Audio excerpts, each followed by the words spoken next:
Today we have Stephanie Ostler from Devil May Wear. How are you, Steph? I'm wonderful. How are you? Good, good. So we're so excited to talk to you because you're like one of the pioneering brands on Shop with Them. And full Yay! disclosure, we're like really good friends. Totally. So when I was starting this, I was like, how do you feel about this? And you were kind of like my crash test dummy, I was your but crash not a test dummy. of You were my of expert. a tech unsavvy person using your app, telling you how somebody not tech savvy will use an app. It was awesome. The website too, and the You were out application there too. form. Yeah. Yeah, that was amazing. So do you want to start off by just like telling everybody like who you are? Because you're the CEO and founder of Devil May Wear, I and am. your brand has been here for forever. Like I We remember have being a been here for teenager reading forever. about you. Yeah. Yeah. Yeah, I'm Stephanie Ostler. I am the designer and creator of Devil May Wear, and we've been around forever. I first started using the company name in 2003, so that's like our launch date. But I actually started this company when I was 12. Have I I told you? remember Have I? reading you. Well, I remember You reading read about about you in that? the Yeah. youth, the little youth magazines that we used to have. What were they called? That's It was like called like so funny. Real West or something. I Like don't remember. it was like this youth newspaper that went around to all the high schools. That's And hilarious. you did like fashion shows or something or the other, and you were in those magazines as Awesome. like a feature. Yeah, I remember reading about you. Yeah, I started when I was 12. I wanted to buy musical instruments and I was too young to get a job. So I convinced my dad to give me a $200 loan for a button press. And I started making buttons for bands. And then a couple years of selling buttons, I got a silk screen and we started making silk screen patches and silk screen shirts. I ran all ages shows. I sold my merch at the shows. I made more money than I would have made if I'd gotten a job. And then I did a dressmaking apprenticeship in high school, trying to get my post secondary paid for. So I was just a little bit short on enough hours because I had to have paid hours for the dressmaking apprenticeship. And unfortunately, most clothing designers work 9 to 5, Monday to Friday, and I was a full time high school student. So it was pretty tricky. I'd skip school to go to work, and yeah, so I didn't get the enough hours to get my post secondary paid for. But when I graduated, I just kept on going full time, and I just started selling in stores. And I think that it's so there's something to be said for getting into something when you don't know what you're getting into. I think if I understood filing corporate taxes, doing payroll, liability, POS systems, how much I was going to have to deal with computers, although I don't want to, I would have never, ever, ever launched a business. And I think that that's one of the things that holds us back in doing the things we want to do as we get older. We start knowing too much, like writing a book or changing a career or moving to a new city, which are so easy to do when you're young and fresh and you don't know what you're doing. But I'm really, really glad I did. And now knowing what I know, I spend a lot of time trying to educate young people on entrepreneurialism because I think that the entrepreneurial mindset is extremely useful and important later on in life. And so, whether or not you actually run your own business or work for somebody else, just developing that mindset young when we don't have all these overwhelming concerns or fears around what we're doing is really important. Yeah. Well, your brand does like a lot of like ethically made clothing. You source things that are like the Totally. fabrics are environmentally friendly, and then you also keep in mind like human rights, animal rights the best you can, Yep. and you're really knowledgeable about the general market and like fabric scraps and those kind of things. So can you talk about how you got into that? Absolutely. So when I was in high school and I was starting to get into this dressmaking apprenticeship idea, and it was sort of like I didn't realize that this is what I was going to do. I became really concerned with the unethical aspect of fashion, and that really conflicted me that I had this desire to work in this field, but it was so bad. And so I came up with these ideas. I wanted to have my own factory in Africa where we build a school, and all those pie in the sky ideas when you're a kid, right? Totally. Um, but when I got out of school, I was mostly hand sewing things myself at first. And I would take on a lot of commission jobs, just trying to make enough money to pay for my own fabric. And I became allergic to a lot of the fabric I was using through a lot of these commission jobs, especially because I was using a lot of upholstery fabrics that are full of fire retardants and bad chemicals. Yeah. And I would get these red dots all over my arms, which now I know is an antimony allergy. And I've had my levels tested. I'm very high in antimony, which is very common in fashion, in textiles. And it's a carcinogen, and it's used to make synthetics like polyester soft and spinnable so they can turn it into fabric. Yeah. One of the problems with antimony is it leaches out of the fabric, it off gases, but especially when you sweat. So the worst time that you can wear synthetics is when you work out. And that's where most people are wearing their synthetics. And people have all sorts of excuses about water wicking and stuff. But the trade off is that you're adding more carcinogens to your body. And we all have different abilities to absorb and release toxic chemicals from our bodies. So you don't know, it's like a ticking time bomb as you continue to bring more of these chemicals into your environment. So lucky for me, this whole idea of eco-friendly fabrics had just sort of hit the market. And it was perfect timing because I was worried that I'd lose my company if I couldn't work with fabric anymore. And I was also concerned, like, what are my customers wearing? Like, I won't be able to wear clothing I even buy from the store, let alone make myself. Like, I need something that is not going to cause me to break out in hives or have red dots all over my skin or who knows what else. Yeah, you could have gotten so much worse. Oh, and so many people do. And those are the customers I meet. But then we got into the bamboo and the organic and the natural fibers. So that became a huge pursuit of mine. And then we started having all of our fabric milled in Canada on the East Coast, and they were doing all the bamboo, the organics, the natural fibers, which was great, but they shut down in 2008. So Yeah. now our fabric's coming from overseas, which is not the way I want it. And one of the reasons for that is because I have this insanely high ethical compass, and I really believe that when it comes to sustainability, it's not actually sustainable if it's not local. Like that's just the way it is. So you can make something organic from anywhere you want in the world, but you're just burning more fossil fuels to move it around. You're putting way more labor into it. And honestly, you're putting more money into it because every time something is put into a process, it costs more money. So I've made I my love that you say that too, because that's like so integral to my platform is like companies come aboard, be transparent, and yeah talk about what you're not doing perfectly and why you can't do it perfectly. And you're yeah. just like the perfect example of that. Oh, and I So try thanks. so hard to do things so perfectly, and it is not a good business model in the sense of making a lot of money. But you're um, getting there for sure. but it's just the only thing that is worth doing to me. Like I just don't. I think that if there are no options for people, then they can't make good decisions.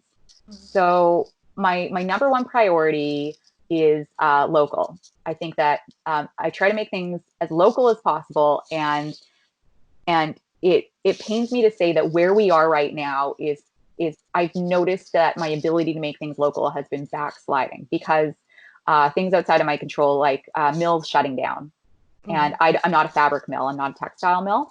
But I'm also a teacher at SFU right now, and we're working on fashion sustainability and fiber shed. And one of the things that we're really interested in is bringing this sort of like, we've got pasture to plate and food. We'll have like pasture to rack, having things local again, and carbon sequestration through grazing animals, and then using that fiber produced by those grazing animals, like sheep, to create garments locally. And it's sort of carbon sequestration, making a quality product. Wool is brilliant in our part of the world on the West Coast. It's everything in one. So as far as my company goes, we're still making 95% of our products locally, but we are starting to get our fabrics from overseas.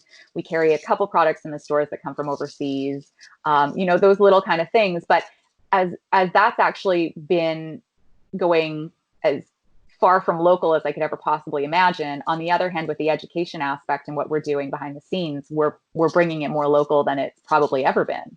That's beautiful. So hopefully we. Oh, I think I lost you.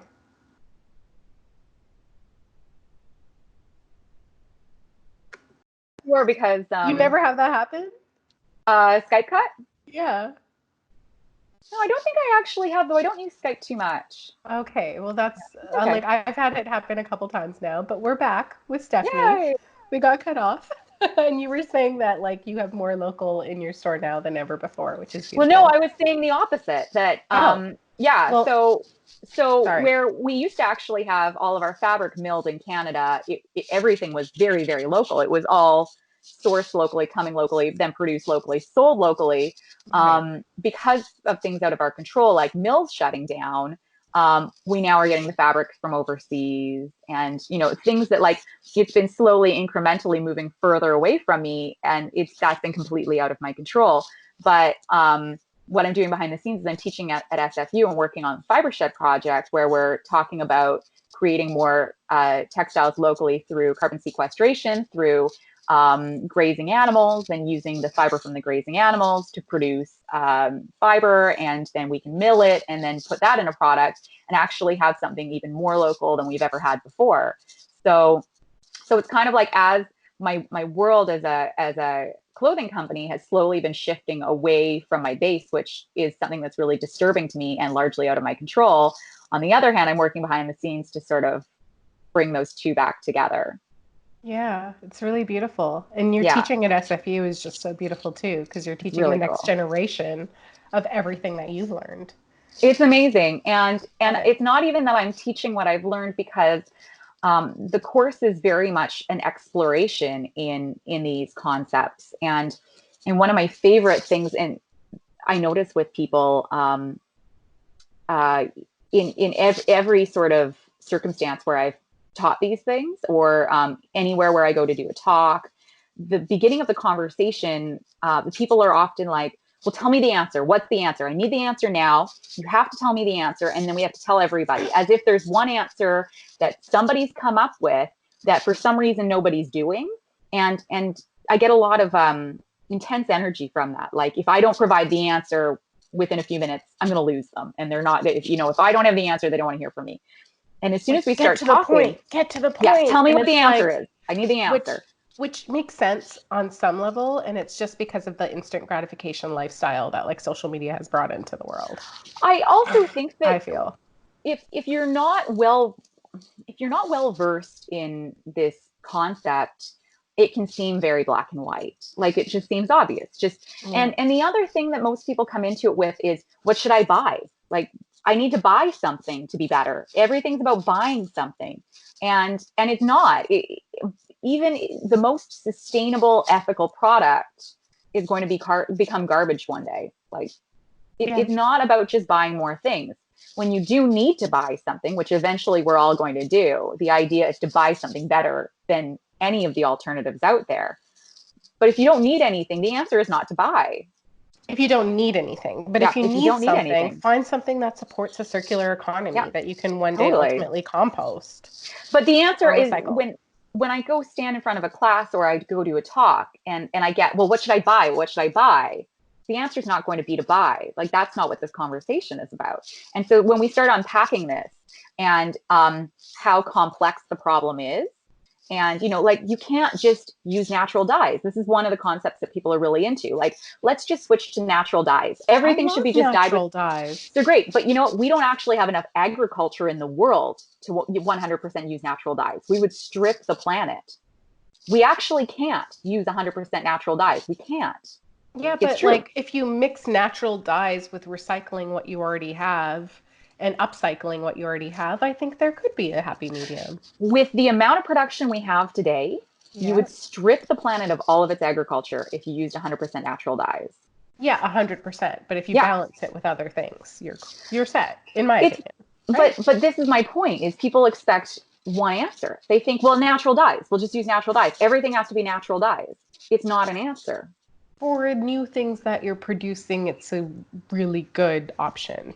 I would actually argue that there's a lot more gray area to natural dyes than that. How Natural, so? just I have because it's so natural many does not mean it's better for the dye. environment or your body. If you're allergic to those No, natural elements, sure, but there's a lot of natural dyes that are not good for people. yeah, like if you use a pit from like a what's it called, an apricot, because that's a carcinogen. I get that, but You just have to do your research, and a lot of that comes down to the people who are doing the dyeing. Well, They know what that's they're the doing. point. And the point Yeah. is that you can't go to a class, you can't go to a talk, you can't go out there and just say everything needs to be natural dye that fixes everything. You need to do your research. You need to understand the gray areas. And the people in the industry need to know what they're doing. So they have to have that experience that clearly someone like you has too before My they produce their product. my fireplace just shut off, which is Oh, kind of did weird. you? That's never happened. So I'm just gonna go turn it off in case I have a gas leak. I'll be right Okay, back. sounds good. Let's all stand by for Stephanie.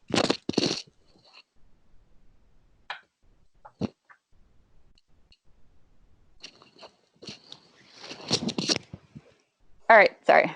Is it a gas fireplace? Yeah, I got a gas fireplace in my apartment. It's really nice. Nice. Mine, I have gas fireplaces too, but they just don't work. Oh, that's too We bad. turned them all off because of like a mice infestation like years and years and Oh, years ago, like 10 years ago. wow. There's a huge reason why I have a mouse phobia, and it's probably to do with our Really? fireplaces. And my dad, because like this property is owned by my parents, he literally closed off every single entrance. And then Good. we just Yeah, like closed off everything that we could just so that yeah. they would stop coming in. So I That's what they can't use do. it. Yeah, that's absolutely what they do. Especially So if you've had construction. So yeah, going back to Yeah. natural. So like so long as the people who are producing these natural dyes have that experience and are doing that full research, consumers should ultimately be fine, but you have to be able to trust who's producing your clothes, right? The thing is, there's so much more gray area to everything. There is. Um, and and there's often trade-off that happens in any of these decisions we make. And this is why just buying something's not always the answer. At the end of the day, we're ultimately going to be buying things. So telling people not to buy things is also not the answer. Totally. Um, I really appreciate certification. I think that certification is coming a long way. And so having information well organized so we can choose what we're trading off, I think is paramount. Because my point being, when we're talking in the context of education, that we're talking in context of expanding on these concepts and it not being black and white, and there not just being one answer to everything, and it's not just natural dye over everything else, or it's not just local over everything else. Like sometimes local is also not the answer. Um, I think that for individuals, we kind of have to pick priorities because you just can't know everything either. And one of the problems that I learned through having a store is when you overwhelm people with information, they actually shut down. And in order to self-soothe, they will buy conventionally rather than buy something good. A And I saw hundred it all the percent. time. So I also don't want that this whole like our natural dye is the way to go to be the thing that overwhelms people. I would absolutely rather somebody, when they're faced with, I don't have all the information, what should I buy? I prefer that they buy local, that they buy organic, that they buy natural. All these things are going to be um, if you're hazarding on a side of caution. So you're way Yeah. more likely to be making the right decision when you're following these steps. So certification is really good because um, you're sort of relying on an authoritative body to have been doing that research for you, A and hundred you're hoping percent. that they know what they're talking about. And I think that there's good things for that. But I can say that certification doesn't always have the answer either, as I worked with a company that I will not name fairly recently in the past that wanted to make everything overseas because they were persistent about getting a fair trade certification. And my first week on the job, I basically canceled all of their overseas production. I found them new suppliers locally. I had everything manufacturing locally. Um, they were going to save about 80% of the production costs. Like it was enormous. They hadn't gotten anything out the door in years as they were trying to make these products work because the math just wasn't working. Their volume was not big enough to be manufacturing in China. But what they didn't like about this local manufacturing was they couldn't get a fair trade certification for it. And they were persistent that they had to have a fair trade certification. There's no fair trade certification when there's no trade happening. So if you're doing something within the country, you're selling within the country of origin, there's no fair trade that goes along with that. I think Totally. hypothetically, you could fair trade the If United you got the States. fabric. You could probably get a fair trade on the fabric because it's coming Yeah, from overseas, but you can't certify the labor as fair trade on the manufacturing of the garment. yeah. The You couldn't call the certification just doesn't work brand like that. you couldn't call the So, brand certified, but you could say that the things that they were using, like the ingredients they use were but you type can of thing. actually you can't put the official certified fair trade logo on the You garment. can't, You no, but you can't. can mention it. But no, but that's what they wanted. They wanted the official fair trade logo on the garment. That's true. Yeah. So since I left, they've started producing overseas, I've noticed, because they want the fair trade certification. I didn't know they were. Oh, I know the brand, by the way. So We're hilarious. We're gal we know pals, too if much. anybody forgot. So, I mean, Oh, this is wow. also, I this didn't is know a they did gray that. area people talk about a lot. Like, are we taking jobs away from people who need them if we're producing things locally? Like, the, not to say that everything needs to be local, local's always better, on and on and on. But it's also not to say that every certification is a justification for a better product either. Like, I think part of my point in educating people is you need to be aware of the decisions you make. You need to educate yourself as much as possible and take an interest. But what I really try to sell people on more than anything is research what you want. Like, research who you are, get to know yourself, because I think a lot of the reason we're overbuying products is because we actually don't know who we are and what we want. And And I so, think this is why we're like such good friends, is because I say this on the platform too, is it's yeah, about sustainable consumption. yes, So look for absolutely. sustainable options and only shop what you value. Yeah, So you don't have to be a vegan. You don't have to be this. You don't have to be that to yeah. be sustainable. Just focus on what you value and then look for options and slowly do better every single Yeah. day, every single week. And it's going to have a positive ripple effect. And So, and become familiar with who you are as a person too. Like, don't let advertising take advantage of your low self-worth. At the minute that you that's start true. questioning who you are or what you want, or you want, as soon as you try to impress somebody else is when you hit a moment of weakness and you buy something you don't need. Oh, You that's know, so interesting. so I came to this conclusion years ago, and it's something I talk about in my TED talk, though I should have emphasized it more. That I think one of the biggest problems to overconsumption is our low self worth. I think that everything is a reflection of our inner world. So you Oh, do to the world what you do to yourself. If you're over consuming, if you're buying garbage, if you're wearing plastic, if you're buying things and then not wearing them at all and letting them go to waste in your closet, or whatever you're doing, it's actually a reflection of yourself. So that's so fascinating because I always wonder about cosmetics and people who wear so much makeup and they know it's toxic. It's all chemical, a lot of and it. And it's low speaking of self-worth. branding, a lot of them talk about like vegan and they'll talk about like Yeah. cruelty free, but they don't talk about non-toxic Yep. or anything like that. And people still like layer their faces with it. And I always Yep. wonder like why, but that makes so much sense. Well, and I'm also totally fine if that's what you choose to do, if that's the way you choose your self-expression, but to really own it and be like, there's a difference between I want to look like this because I want to be accepted, I want people to like me, or even more so than this, I want people to like me, is I don't know who I am. That's one that I think is really Very important. true. Like, how often do we sit down and actually ask who are we? Why do we do Yeah. the things we do? Why do we have the preferences we have? Yeah. Like, where did I get the preference for black licorice? We're not born with taste.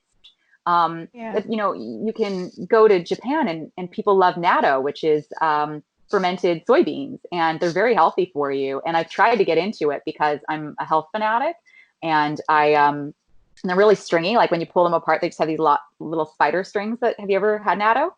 No. Oh, we'll take I you out have for no natto idea where. sometime. You're not gonna Okay, like it sure. if you didn't grow I'm up with not it. gonna. Oh, okay. And Because people who didn't grow spider up with string. black licorice don't like black licorice. My dad made haggis for Robbie Burns Day every year when I was a kid. I love haggis, but give haggis to somebody who didn't grow up with haggis. They'll find it disgusting. I get So that. my point being, like, but even with our food preferences, do we actually question who we are and why we have these preferences? So to really go into Yeah. the spirituality of who we are, what we're here for, what we want, and when you start to develop your personality and What understand who you you are, value. and what you value, you're honestly automatically going to buy less. Totally. You'll spend just as much money because you'll start buying better quality Hmm. because you won't put garbage on your body. And if you wear a pile of makeup, you'll spend so much money on makeup, but it's only going to be the best. Because once you start loving yourself, once Yeah. you're familiar with who you are and what you want, you can create priorities around that and you can allocate your money appropriately. So I then find some, it I, sorry to interrupt no, you. go I on. find it so fascinating. Like a lot of my friends are now having kids. Yeah, And I've they all do noticed that. that when the kids come into their life, they'll start to feed them better and Yeah, then also start to feed themselves things that are better because, they're breastfeeding or whatever. yeah. And then they learn about the cosmetics and the skincare that they're using. And it's like just learning what you should and shouldn't be putting on a baby. And then they're like, I wonder if I should be putting that on myself. Oh my God, yes. Maybe I shouldn't. And it's Yes. so fascinating how kids change that perspective for a lot of people too. I get so many new customers who are new parents, especially new moms, because we're mostly for women, but not Yeah. exclusively, um, who come in and they go, oh my God, I just had a baby and I realized the future matters. And like they never thought about it before. And now they're my customers. So we're not like a specifically like mom store, or we're not a not mom store. Like Totally. it's not either, but it seems like there's a demographic that leans towards that. But then I noticed something else around the kid being about 4 or 5 years old. They suddenly don't care anymore. They go back to normal. Whatever their normal is, they go back to normal. Don't tell me that. I don't have any friends yet that have kids that old. Okay, I'll observe it. Honestly, you can't blame anybody. I think that Interesting. life gets big, especially when you have a little being that's now going to soccer practice and doing homework, and life gets really, really big. And this is why it's so important to decide who we are, get to know who we are, become familiar with ourselves, because these standards will take us through life subconsciously. So, like, I won't walk into a Yeah, McDonald's and eat McDonald's. Like, I me just too. get It's been so many years. shivers when I go near McDonald's. Like, it's never going to happen. So, I don't have to consciously think, I don't eat McDonald's, I don't eat McDonald's. Like, it just doesn't, it's not part of my persona. It's not who I Yep. am. So, even if I High had a five. kid, yay, and I'm at I think I'm at like 20 years now that I haven't. Or no, almost 20. oh God, I can't remember. Actually, no, yeah, it's probably about 20 years. Oh my Um, gosh. This is yeah, why we're but such good friends. I love this. but it becomes part of who you are. So like if plastic free lifestyle is something you really value as a person, like your plastic, that's what you are, is plastic free. And you become that, it just is who you are. It becomes second nature, and it's not something you have to think about. It's not something that you're constantly planning for every day. You're not waking up for it. You know, your kids grow up and go to school, and you're not just like, oh, what did I think of plastic again? Like, you don't ask that question. You know who you are. It's But this is true. what I wanted to say, was also, this is why a platform like your platform is extremely valuable as we go through this process, because we live in the world where we have jobs and lives and children and partners and friendships and families and things we have to do. And as we get to know who we are and what our preferences are and what we value and what we're going to put out there in the world, having a platform that can streamline the education process makes it a lot easier for you to integrate these things and not compromise. Totally. And looking for those options too in Yeah. all these different categories. So obviously there's the website where we get to learn about brands like yours, which is phenomenal, but then also the app where we can visit stores like yours Yeah. And the and other thing, find brands. if you're in this phase of who am I, and I honestly think that it's an ongoing exploration. You never arrive at a destination of knowing who you are, but the more clarity you have there, the more things will come together. But as you're going through that journey, you can log on to the app and then see what the options are, because you may not know that that carbon sequestration through grazing sheep locally is a thing that that counteracts greenhouse gas. And then you discover that and you realize that you have a big value in being carbon neutral. And then by buying local wool, you're being carbon neutral. And you realize that here's the thing you didn't know about that you can bring into your life and really take pleasure in. So I think that it goes both ways. It's the beginning and the end. It's where you start to explore who you could possibly be. And then it's where you go to when you figured out what those qualifications are. That's really beautiful. Thanks for that. But let's Thank talk about you. your brand. Because, okay, so one thing I have to say is like we've learned about how you got started and all that jazz. Oh, yeah. You're based in Vancouver, BC, Mhm. and you have a shop. So, what I love about your shop and my favorite product is your pocket underwear. And I think we have to talk about the pocket underwear because you and I had this discussion. I think everybody should hear it is Stephanie was telling me a little while ago that you were struggling with producing clothes because you feel like the world has enough. And you're like, if I'm going to keep this Yeah. store, I might as well produce something that people should actually buy and Yeah. do actually need. New. So can you talk about that? What is this new thing that we should probably invest in? So you remember my rant that I actually do quite frequently, but I didn't realize how impactful it was until you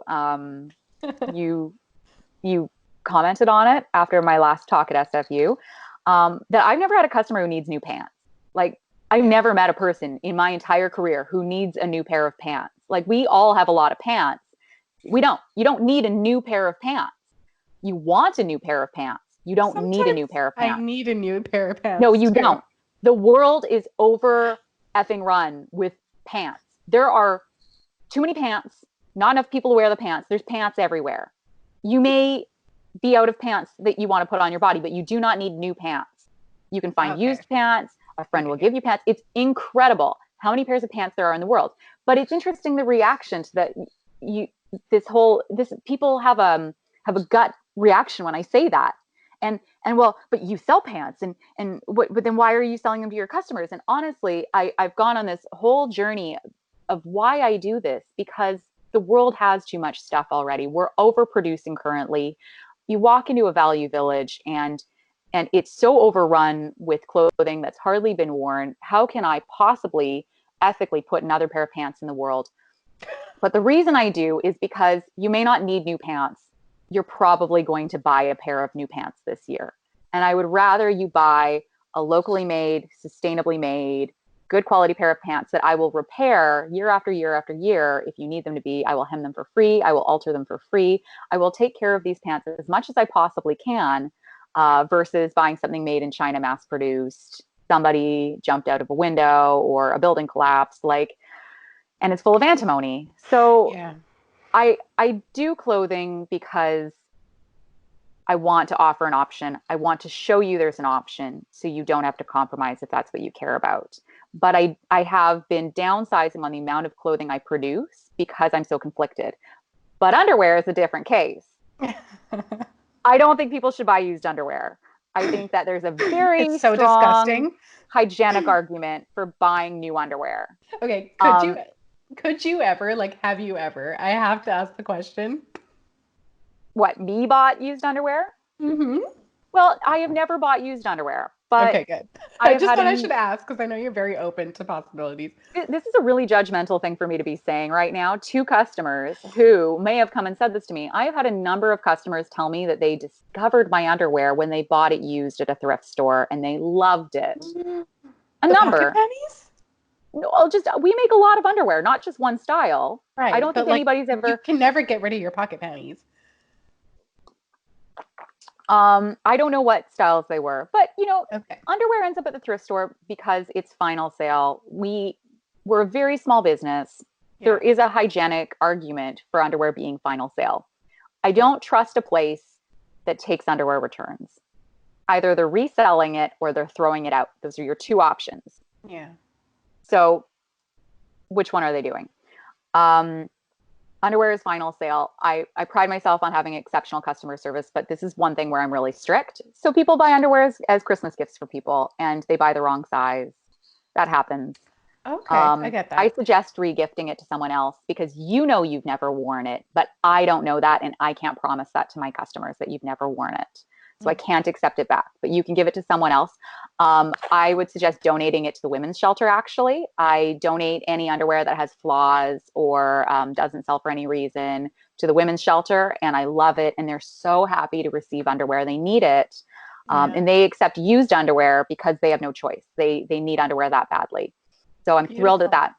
that. Um, I But actually just gave them some bras recently. I oh, was that's cleaning out, great. especially after learning about all the carcinogens and those kind of things. Yeah. I emptied out all of my cosmetics that I've had since I was a teenager, my Wow. bras and panties that I can't deal with anymore, and then just in general, like clothes, Yeah. and they love it. The They local love it. women's shelter, oh Yeah. my gosh, they'll take everything and anything, Everything. and it's amazing. Oh, and then when you go traveling, the little small shampoo bottles that Yeah. are like really horrible Yeah. and, obviously horrible for the environment.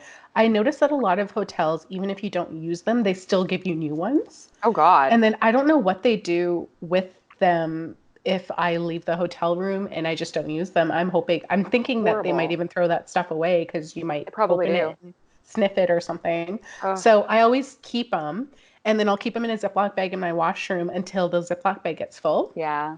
And then I take it to the women's shelter and I give it to Yeah. them and they love it I love because it. those Yeah. single use things, Yeah. it's so important for, women's shelters Yeah. because sometimes they just come for a shower. Yeah. So that is probably my strictest customer service Our rule. tangents. Our No, tangents. I'm this is sorry. really important. People Sorry to should know everybody about who this. listens. Yeah. And the underwear is not the most expensive purchase you're ever going to make in your life. No. And if you're privileged enough to be gifted a pair of local underwear or any underwear and it doesn't work for you, that's just, even if it was a store that was willing to accept a return, I would take it to the women's shelter because chances are that store is going to throw that underwear away and nobody will ever have a chance to use it. I would highly recommend that you sacrifice the few dollars it costs to not return it and to donate it to the women's shelter instead. That being said, I do make underwear and I feel very good about it. Your vagina is your thinnest mucous membrane. It sucks everything into your body. And conventional fabrics are full of carcinogens, such as antimony, as we've discussed. And you don't want to be wearing that against your skin. Yeah. So you want to wear as natural as possible. And that's what we sell, as natural as possible. And we love it. But you are obsessed with the pocket panties. I love the pocket panties. Please don't put your So cell phones in the pocket panties. please But don't. I just Please don't. do not put your cell phone in the That's pocket panties. gross. Like, huge public service Yeah. announcement. Don't do it. That's not what they're for. But like, how many times have you been wearing a pair of tights or just like women don't have enough pockets. So Well, just let me having tell you why pockets we in made this underwear them. is amazing. And let me tell you why we made them and how close they were to not ever being sold. So there's this stereotype in women's fashion that we don't have pockets in our clothing, and it's considered to be quite sexist. And It's so sexist. I hate it. the truth is, it's keeping the price down, and that's what people aren't saying. That's why it is. If they put pockets in your dress is going to go up by $10 retail, and then they can't undercut H&M. That's the truth. They're going to tell you it's for the aesthetics, it's for this, it's for that. Women don't need pockets, on and on. The truth is, it's money. If it didn't cost a lot of money, things would have pockets in it. But women's clothing does not have pockets. So I decided that I was going to put pockets on everything where it wouldn't compromise the construction of the garment. And there are just some things where it just doesn't work, like a stretchy t-shirt, it will bag out or Right. bulge. But I wanted to get really creative, and so I came up with pocket underwear.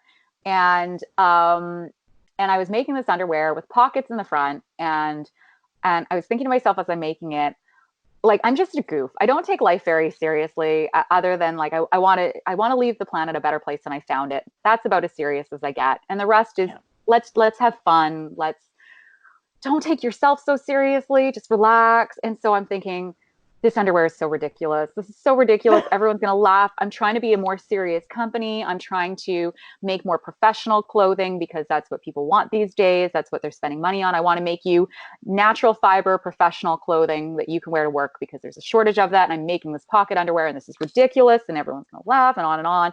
I almost didn't put it in the store.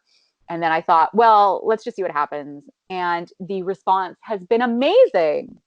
Yeah. So first off, the sexist issue with pockets. It's great to have pocket underwear. It makes for a perfect Christmas gift. Nobody expects it. Everyone laughs. They're super comfy. They're actually really sexy. They're bamboo cotton. They're great. But also, I've had people tell me they've been life changing. Yeah. So I wasn't there, but one of my staff told me that we have a customer who buys their pocket underwear who has diabetes. And she's been keeping an apparatus, some device that she uses in her pocket, in her underwear. And she says that they've been life changing. She can wear whatever she wants now. Okay. Our store is on Granville Island. We've got a lot of tourists. They buy them a lot for traveling to keep their credit cards or their passport safe because it fully fits a passport. Oh, I didn't know Um, that. oh, it'll fit a passport, absolutely. They It'll peek out the corner, but like they're a Yeah. mid-rise. There's plenty of space. They're stretchy. Yeah. Yeah. Unfortunately, it fits a cell phone. But like you said, please don't put your cell phone Don't in your put your pocket. cell Just phone don't. that close to your vagina or your Just don't. breasts, or Yeah. just Just put, don't. just don't. Yeah, Yeah. like Even backpack even or even if it's actually not a health hazard, it's just not worth the risk. it Just don't. is a health hazard. There's been I so agree. many news reports. I agree. I totally agree. But for the people who don't believe it's a health hazard, that's one thing you just don't need to test. Like, just Yeah, don't test it. Just don't. don't. But yeah, we've had like put money in there. If you're going to the bar, you want to put like your ID. You don't want to lose it. You're wearing a dress without Yeah, pockets. And for me, just walking around the house, put my hands in my pockets. yeah, that's also a really, That's what really I'm good about. point. Yeah, who doesn't hang around their house in their underwear? It's like the best feeling in the world.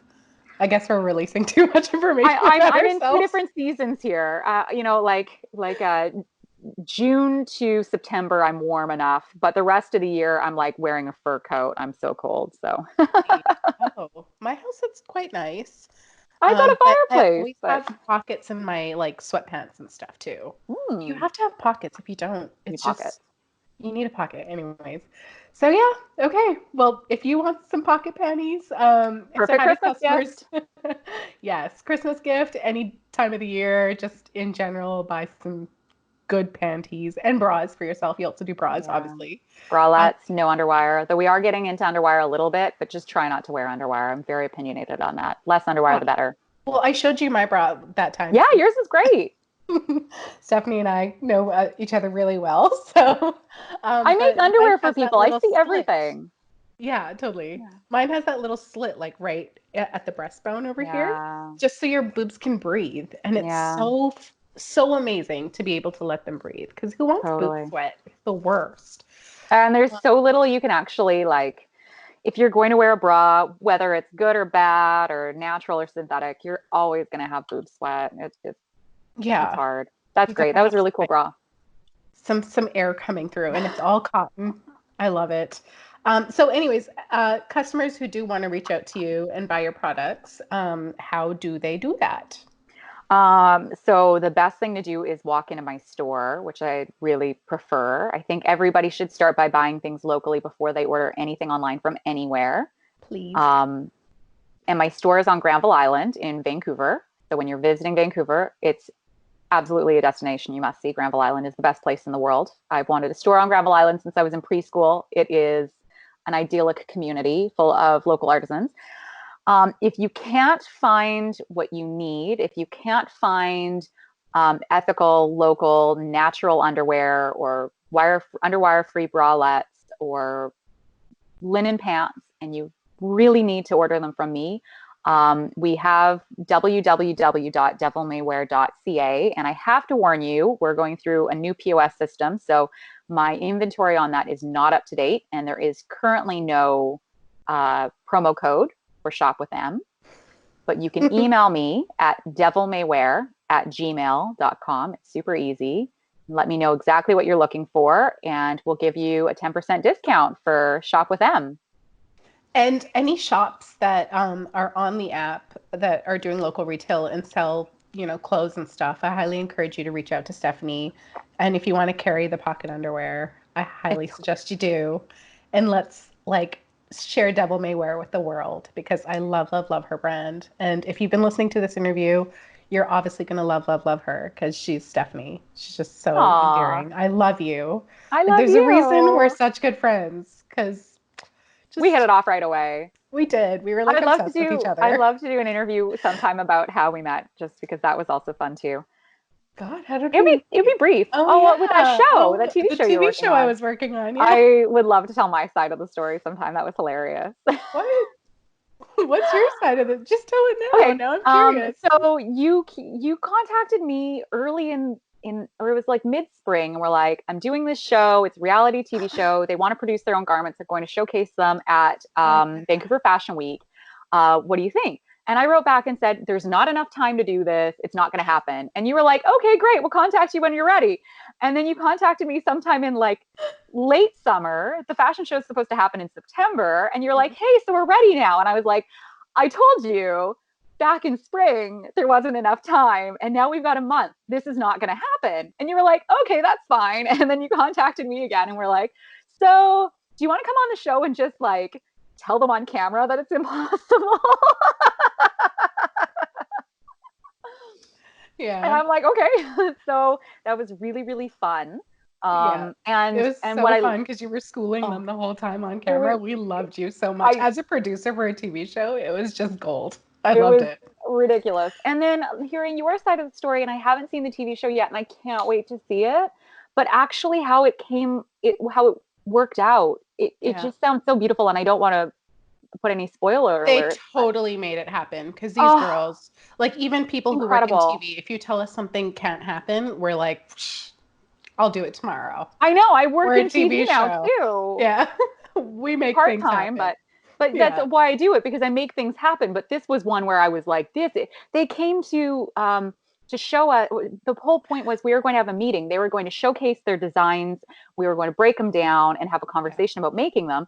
They didn't even have any sketches. They didn't know what they were making, and the fashion show was like 4 weeks away. It was insane. Yeah. Oh, I'm so And they happy. It's did it. They actually sewed it themselves. It was it's hilarious. I haven't seen it, and I imagine it was edited quite well. But as far as I'm Yeah. concerned, the actual story is reality TV at its best. Yeah, it was so entertaining. We didn't get to film all of the behind the scenes because Oh, they were like these girls, they were, pretty big, like whatever stars in their own right what's the in show whatever it is called? that they do. I can't tell you. No, it's out I there. It's on I billboards. I know, but I signed an NDA and we've talked Okay. about the behind the scenes. That's why So I'm not saying anything either, because I don't know what you can and can't say. it's a But big I still TV haven't seen show. it. I haven't asked you, am I on? Did I get into it? Of course you got onto They it. used it? Yeah, Oh my God, I gotta see it. you're on TV. Okay. Yeah, but you're already famous, so it doesn't really matter. But yeah, no, the episode went really, really well, and Oh, it so happy. looks phenomenal. But it was a nightmare to have to produce, but it was great. I mean, You did a great honestly, job. And yeah. and And now I'm it, doing this instead, so it it's great. really but it really endeared me to you. Like, one thing Aw. that's really important to me about people I let into my life is their level of positivity. And at first I thought you were pie in the sky and being like, there, in TV there's like, it's impossible, but we're going to make it happen with magic. And there is the, it's impossible, it's actually completely impossible. And usually directors can't seem to tell the difference between the two. um and I thought you were like just crazy. And I was like, oh, this is ludicrous. But you always had this great attitude, and I really liked talking to you. So, and just the whole thing seemed so silly and fun. And so I of course I'll engage. But then it turns out that you have that magic to get things done. And you did get it done. And you do have this positivity where you have a really good understanding of how hard and painful the world actually can be, but you're not going to let it get you down. And you always see the positive side, even when I don't want to see the positive side, even when I'm grumpy because I'm tired. You're always incredibly positive. It's I love you true. so much. I love you too. It's like a ditto situation, right? Like Aww.